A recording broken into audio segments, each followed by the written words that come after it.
दोस्तों आजकल के लोगों का सबसे बड़ा क्वेश्चन यही है कि क्या ज़ॉम्बी एपोकेलिप्स सच में हो सकता है। क्या सच में ज़ॉम्बीज़ आ सकते हैं? अगर हाँ तो हम इससे कैसे बच सकते हैं, इसके क्या क्या नुकसान हो सकते हैं और किन किन लोगों को ज़ॉम्बी बनने का खतरा ज़्यादा हो सकता है और किस किस तरह के ज़ॉम्बीज़ हो सकते हैं। सबसे बड़ा सवाल यही है कि अगर ज़ॉम्बीज़ आ गए तो इनमें से किस किस तरह के ज़ॉम्बीज़ हमें देखने को मिल सकते हैं। तो आज हम इस वीडियो में यही बात करने वाले हैं कि किस किस तरह के ज़ॉम्बीज़ हो सकते हैं अगर ज़ॉम्बी एपोकेलिप्स हुआ तो। वैसे ज़ॉम्बीज़ बनने के साइंटिस्ट ने 5 तरह के एक्सप्लेनेशंस दिए हैं कि अगर ये सिचुएशन हुई तो इस सिचुएशन में ये ज़ॉम्बीज़ बन सकते हैं, इस वैरायटी के ज़ॉम्बीज़ बन सकते हैं। तो आज मैं आपको इस वीडियो में यही बताने वाला हूँ कि अगर ज़ॉम्बी एपोकेलिप्स सच में हुआ तो उसमें आपको किस किस तरह के ज़ॉम्बीज़ देखने को मिल सकते हैं, इनकी क्या क्या पहचान है और इन्हें कैसे मारा जा सकता है और हम कैसे पहचान सकते हैं कि ये किस वैरायटी का ज़ॉम्बी है। तो चलिए शुरू करते हैं इस वीडियो को। तो जो हमारे पास सबसे पहली कैटेगरी निकल के आती है वो है स्लो वॉकर्स ज़ॉम्बीज़ या वॉकिंग डेड ज़ॉम्बी। अगर आपने night of the living dead movie के बारे में सुना है तो आपको इसके बारे में ज़रूर पता होगा, या फिर अगर आपने वॉकिंग डेड मूवी देखी है तब तो आपको स्लो वॉकर्स के बारे में ज़रूर पता होगा कि ये बहुत स्लो चलते हैं। पर हाँ, जब ये चलते हैं तो एक ग्रुप में चलते हैं, यानी कि एक ग्रुप बनाकर चलते हैं जिससे कि ये देखने में ज़्यादा लगे। Night of the living dead movie उस समय की सबसे डरावनी ज़ॉम्बी मूवी मानी जाती थी। उस मूवी में ही ज़ॉम्बीज़ को सबसे अच्छे तरीके से दिखाया गया है। तो अगर कभी ज़ॉम्बी एपोकेलिप्स हुआ तो इस तरह के ज़ॉम्बीज़ आना बहुत ही आम बात है, या फिर यूँ कहो कि इस तरह के ज़ॉम्बीज़ आने की चांसेस ज़्यादा हैं।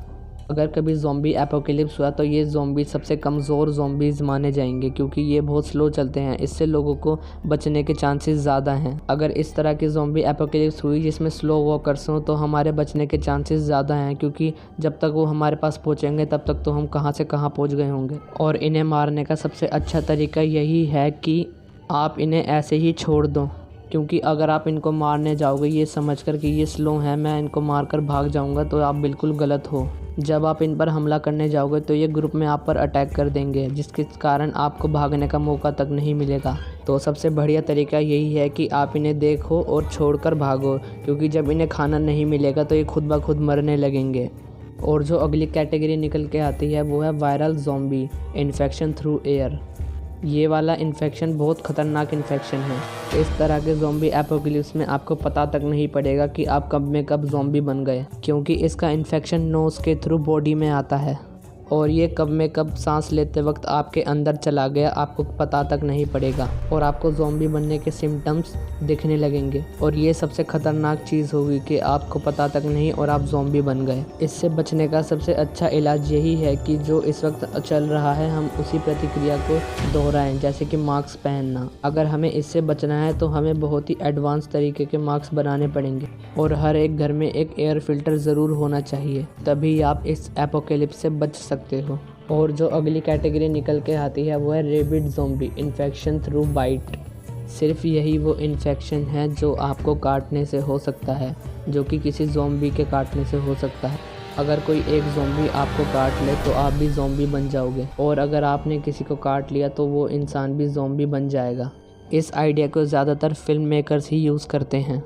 एक स्टडी में ये पता चला था कि ज़ॉम्बीज़ जब आपको काटते हैं तो उससे वायरस नहीं फैलता, बल्कि जो उनके टीथ में ये वायरस लगा हुआ होता है वो आपके ब्लड में बाइट करने की वजह से पहुंच जाता है, जिसके कारण आप भी एक ज़ॉम्बी का शिकार हो जाते हो। पर इस तरह के ज़ॉम्बीज़ तो आपको काट कर वहीं पर छोड़कर और फिर दूसरे ज़ॉम्बीज़ को खाने देते हैं। जब तक कि आपकी लाश पूरी तरह ख़त्म नहीं हो जाती वो उसे खाते रहते हैं।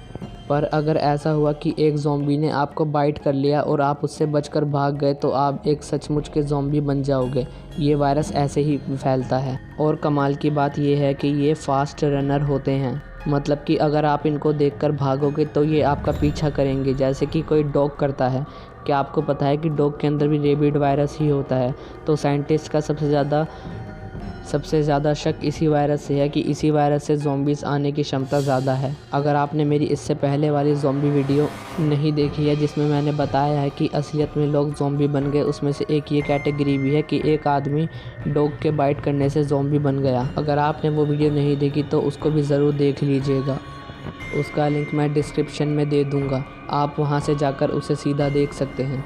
इनसे बचने का सबसे अच्छा तरीका यही है कि आप इन्हें जहाँ भी देखो, आप इन्हें कभी देखकर भागना मत, क्योंकि अगर आप इनको देखकर भागोगे तो ये आपके पीछे पड़ जाएंगे। जैसे कि एक डॉग आपको देखकर आपके पीछे पड़ जाता है, अगर आप उसे देखकर भागते हो तो आपको जहाँ भी ये दिखे आपको बहुत ही धीरे धीरे चलना है और इनके जैसी ही नकल करके चलनी है, जिससे कि इन्हें लगे कि आप भी एक ज़ॉम्बी हो। इससे आप बच सकते हो, या फिर कहो आपके बचने के चांसेस ज़्यादा हैं। तो अब बारी है टॉप 2 ज़ॉम्बीज़ के बारे में बात करने की, तो वो मैं आपको बताऊंगा नेक्स्ट वीडियो में, क्योंकि अगर मैंने उनके बारे में बताया तो ये वीडियो ज़्यादा लंबी हो जाएगी और आप कल वीडियो को लाइक करोगे।